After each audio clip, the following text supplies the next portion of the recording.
Ruth, é exatamente isso. Havia uma expectativa e ele foi muito claro. No primeiro momento que ele começa a fazer essa avaliação sobre a organização criminosa, o ministro disse que é uma configuração muito específica e hoje o voto dele, não só olhando para essa tipificação, mas para as outras, era muito uma declaração, uma explicação e como cada crime nesse momento era composto. E na visão dele, a organização criminosa é essa avaliação dessa junção de pessoas e elas organizadas para cometerem inúmeros crimes e todas elas armadas, algo que ele refuta muito, dizendo que não há qualquer detalhamento, explicação da PGR montando esse cenário, né? Exatamente, Algarte. Ele tá fazendo um voto, né? A avaliação da oposição é de que ele está aqui sendo técnico, né? Em seu voto, aqui deixando claro todos os pontos e por isso um voto extenso. Então, no começo, só para a gente lembrar aqui, Fux ele defendeu que o STF é incompetente aqui para analisar esse caso, porque não existe um foro privilegiado que atrele esses réus ao Supremo. Vale lembrar que os ministros, por maioria da corte, eles entendem que o fato de Bolsonaro ser presidente da República à época dos fatos, traz todo esse caso para a competência do STF. Mas Fux não entende assim, porque o ex-presidente já não é mais presidente da República. Então ele disse que a Suprema Corte é incompetente para analisar o caso e, se for analisar o caso, que tinha de ser pelo plenário do Supremo, pelos 11 ministros e não pela primeira turma. E disse que o caso deveria sim voltar para a primeira instância, portanto ele defendeu de início, ali nos primeiros minutos de seu voto, a anulação desse processo aqui no Supremo Tribunal Federal. Vale lembrar que até o momento, diferentemente de Fux,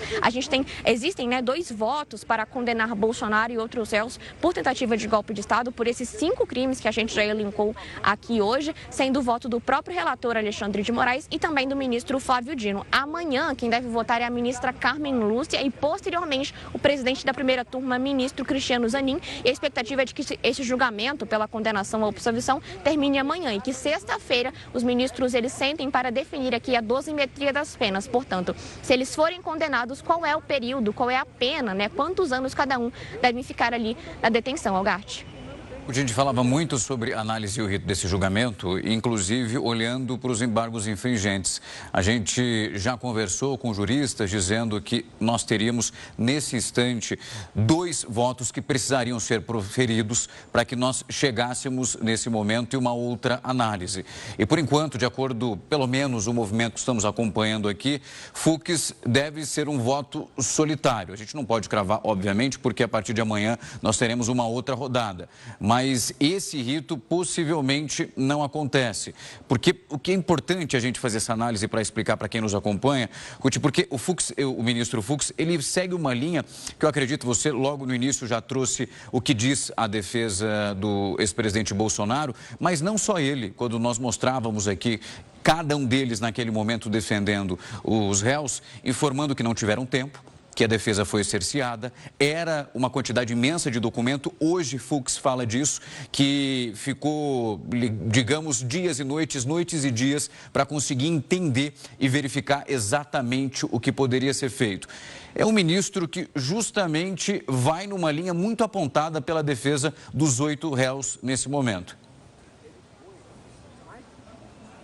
Exatamente, Algarte. Ele está seguindo aqui, ele segue muitos argumentos que foram apresentados pela defesa, então falta de tempo hábil para analisar as provas, falta de competência da Suprema Corte aqui para analisar o caso. Então todas essas questões aqui o ministro elenca são questões que são compatíveis com o que todas as defesas estão sustentando, né? Então por diversas vezes aqui ele cita que não existem provas concretas que demonstrem que Bolsonaro esteve ali, praticou de fato uma tentativa de golpe de Estado. Ele ressalta que não houve conluio de organização criminosa, porque precisariam de mais pessoas com o mesmo propósito e o mesmo objetivo. Ele questiona diversas vezes também as próprias oitivas que foram elencadas pelas testemunhas aqui, como do general Batista Júnior, né? Então ele fala assim, o Batista Júnior disse que o Garnier teria colocado as tropas à disposição de Bolsonaro, mas aí a gente pergunta para o Batista Júnior, ele estava na reunião? E ele não estava na reunião, então ele deixa isso bastante claro no decorrer do seu voto, mas claro, deve ser ser aqui, a gente não pode afirmar, como você mesmo trouxe, Algarte,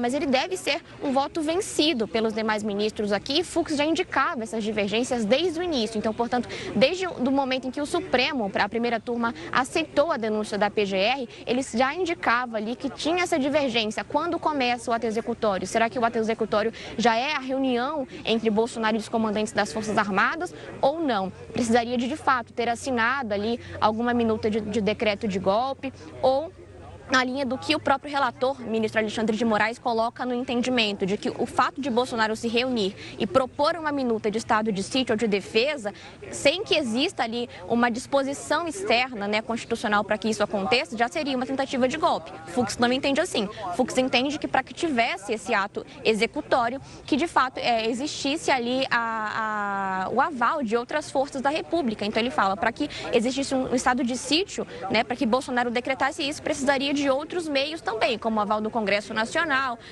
o aval das Forças Armadas, mas o próprio Alexandre de Moraes não entende dessa forma, o ministro também Flávio Dino não entende, eles compreendem que Bolsonaro tentar aplicar um estado de sítio no Brasil sem que haja disposição constitucional, já elenca ali uma tentativa de golpe de Estado, Algarte. Ruth, obrigado pelas informações. Vou deixar daqui a pouco, obviamente, o julgamento ele continua. Eu sei que você precisa se posicionar para continuar apanhando com todas essas informações e fazendo as suas análises. Bom trabalho por aí. A gente vai se falando ao longo dessa cobertura. Até mais.